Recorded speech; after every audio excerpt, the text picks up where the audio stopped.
You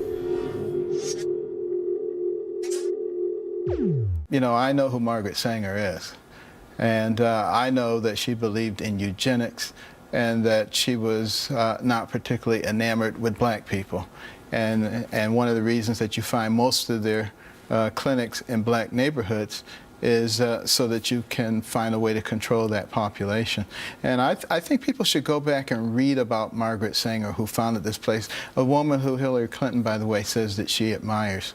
Look and see what many people in Nazi Germany thought about her.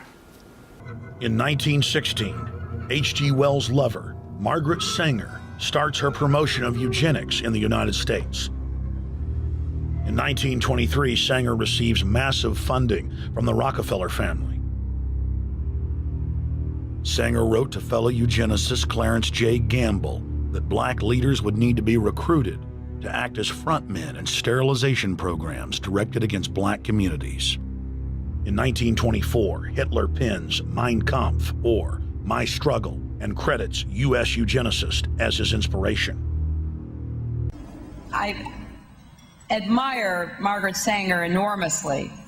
Her courage, her tenacity, her vision. I am really in awe of her. By 1927, eugenics hit the mainstream.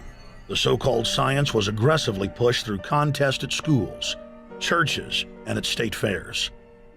Churches competed in contests with big cash prizes to see who could best implement eugenics into their sermons. Major denominations then tell Americans that Jesus is for eugenics.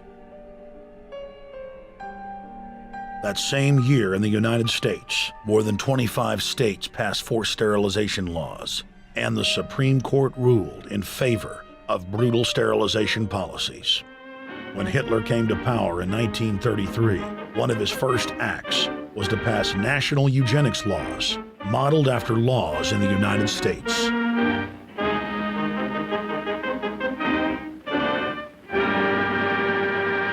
The Nazi brand of eugenics had embarrassed the elites, but they had no intention of stopping their plans.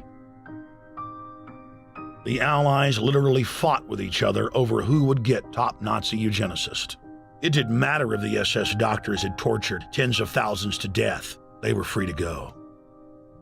The Angel of Death, Joseph Mengele, and his boss, Ottmar von Verscher, were not prosecuted, and von Verscher even continued his work in Germany after the war. Eugenicists were angry that their great work had been exposed. They then scrambled to camouflage their agenda. Eugenics Quarterly became Social Biology. The American Birth Control League became Planned Parenthood.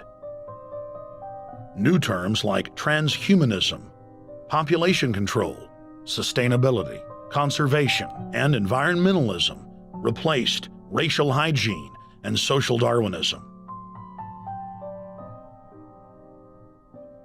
Mrs. Margaret Slee, president of America's Planned Parenthood Federation, maintains that European women should stop having babies for the next 10 years. Don't you think such a theory, such a radical theory, is antisocial? On the contrary, it seems to me that it is more practical and humane. What about the women who want babies now and in 10 years will not be able to have babies? Rather impractical, don't you think? Oh, John, you do ask hard questions. I should think that instead of being impractical, it is really very practical and intelligent and humane.